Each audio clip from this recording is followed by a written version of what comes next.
هل تعلم أن صفحات التاريخ لا تحكي دائما الحقيقة كاملة؟ فهناك ملوك اختفوا بلا أثر، وأباطرة أحاطت بهم الشائعات، وحكام تحولت حياتهم إلى لغز أبدي. نبدأ بالإمبراطور الروماني نيرون.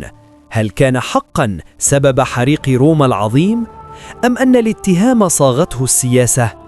ثم ريتشارد الثالث ملك إنجلترا الذي اتهم بقتل وريثي العرش، لكن بعد قرون عثر على رفاته تحت موقف سيارات حديث.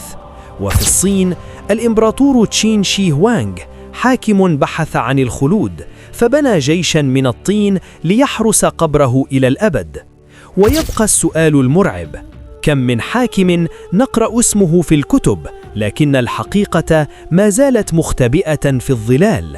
ربما التاريخ لا يدون كل شيء، بل يترك خلفه أسراراً تنتظر من يكتشفها.